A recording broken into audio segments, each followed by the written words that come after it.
عليكم ورحمة الله وبركاته. أعوذ بالله من الشيطان الرجيم. بسم الله الرحمن الرحيم.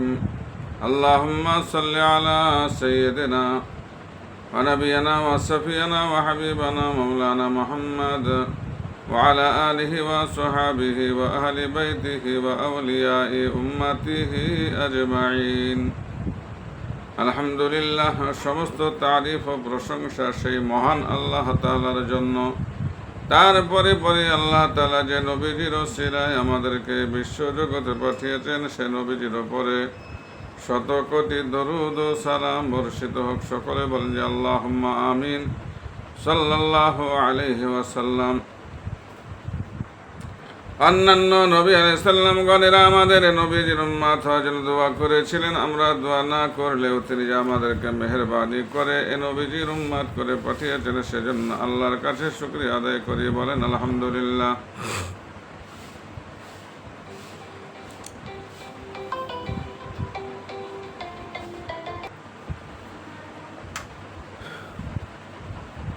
আজকে আমি হযরত শেখ খায়ের নাসাজ রাহমাতুল্লাহ আলাইহি হুজুরের জীবনী আলোচনা করব।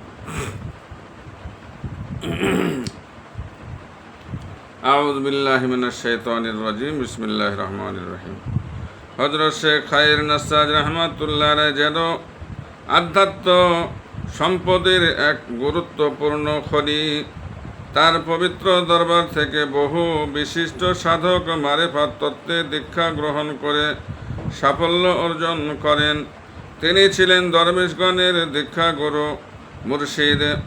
তার বক্তৃতা ছিল অন্তরস্পর্শী আর চারিত্রিক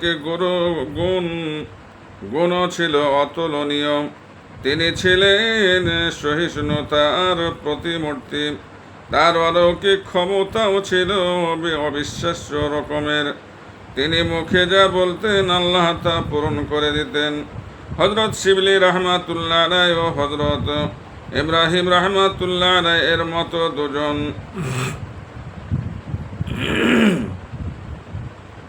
এর মতো দুজন বিখ্যাত সাধক তার দরবারে তওবা করে দীক্ষা গ্রহণ করেন।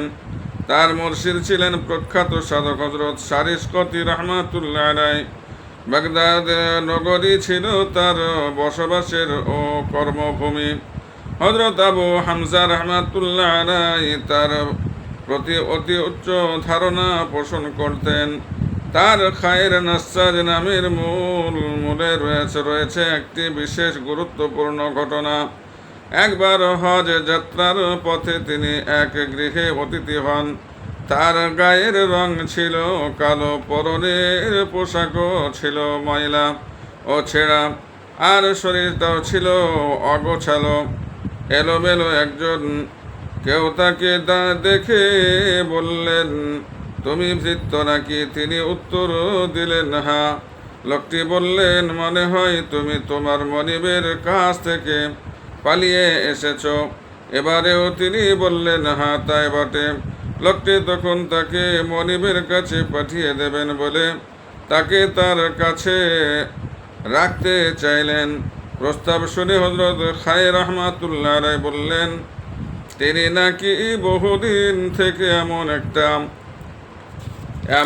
একটা লোকই খুঁজেছিলেন যে কিনা আমাকে ভৃত্য বলে। তিনি তার একটি নতুন নামও দিলেন খায়ের।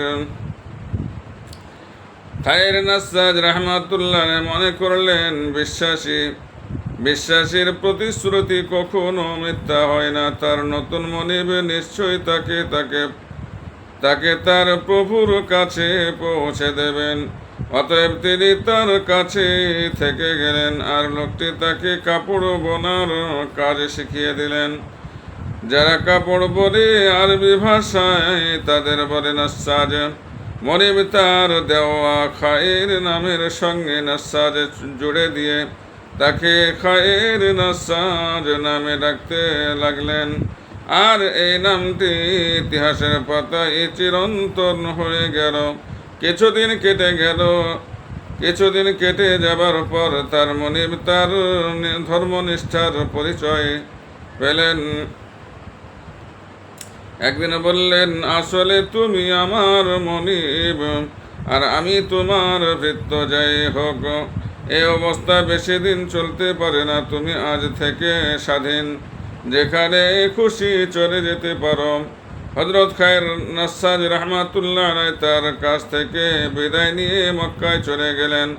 সেখানে তিনি এত বেশি সম্মান ও মর্যাদা লাভ করলেন যে হযরত জুনায়েদ বাগদাদী রাহমাতুল্লাহ আলাইহি বলতে লাগলেন, খায়ের আমাদের সত্যি খায়ের মঙ্গল। হযরত খায়ের নিজেও চাইতেন সবাই তাকে খায়ের ডাকুক। তিনি বলতেন, একজন মুসলমান আমাকে যে নাম দিয়েছেন আমি তা পরিবর্তন করব না। তার আসল নাম ছিল আবুল হাসান মুহাম্মদ ইবনে ইসমাইল। হযরত খায়ের নাসাজ যখন দজলা নদীর তীরে বেড়াতে যেতেন তখন নদীর মাছ ঘুরে নানা জিনিস উঠিয়ে তাকে সম্মান জানাতো। এক বৃদ্ধার জন্য তিনি একখানি কাপড় বলেন, বৃদ্ধা বলেন, দাম দিতে এসে যদি আপনার দেখা না পায় তো কি করব? তিনি বললেন, আমাকে না ফেলে আপনি দামটা দজলা নদীতে ফেলে দেবেন। ঘটনা কিন্তু তাই ঘটল। তিনি তার দেখা না পেয়ে বৃদ্ধা দজলা নদীতে কাপড়ের দাম ফেলে দিলেন। তারপর হযরত যখন নদী তীরে গেলেন তখন একটি মাছ পানি থেকে উঠে এসে তার পায়ের কাছে টাকাগুলি রেখে দিল। সুবহানাল্লাহ, সুবহানাল্লাহ। অনেকে জ্ঞানী মানুষ বলেন এ ধরনের ঘটনা আল্লাহর পথে অন্তরায় সৃষ্টি করে, কিন্তু অন্যের ক্ষেত্রে তা হলেও হযরত খায়ের নাসাজ রাহমাতুল্লাহ আলাইহির ক্ষেত্রে তার ব্যতিক্রম ঘটে। যেমন হযরত সুলাইমান সাল্লামের ক্ষেত্রে ব্যতিক্রম হয়েছিল। একবার তার মনে হয় হয়তো তার বাড়ির দরজায় দাঁড়িয়ে আছেন হযরত জুনায়েদ বাগদাদী রাহমাতুল্লাহ আলাইহি। পরক্ষণে মনে হয় এটি তার মনের কল্পনা মাত্র, অতএব সে ধারণা মন থেকে সরিয়ে দিলেন। কিন্তু পরক্ষণে আবারও ধারণাটি মনের মধ্যে উকি দেয়। তখন বাইরে গিয়ে দেখেন সত্যি হযরত জুনায়েদ বাগদাদী রাহমাতুল্লাহ আলাইহি দাঁড়িয়ে আছেন। তিনি বললেন, আমার উপস্থিতি সম্পর্কে আপনার মনে যখন প্রথম ধারণার উদয় হয় তখন আপনি বেরিয়ে এলেন না কেন? হযরত খায়ের নাসাজ রাহমাতুল্লাহ আলাইহি একদিন মাগরিবের নামাজের সময় হযরত আজরাইল ফেরেশতাকে দেখে বললেন, আপনি কিছুক্ষণ অপেক্ষা করুন, আমরা দুজনেই আল্লাহর দাস। এই মুহূর্তে আপনার ওপর হুকুম হয়েছে আমার জান কবজ করা, আর ঠিক এই সময় আমার প্রতি হুকুম হয়েছে নামাজের ওয়াক্তে নামাজ আদায় করা। এখন আপনাকে যে হুকুম দেয়া হয়েছে তার অন্যথা হবে না, কিন্তু আমার প্রতি যে হুকুম হয়েছে তা যে অন্যথা হচ্ছে।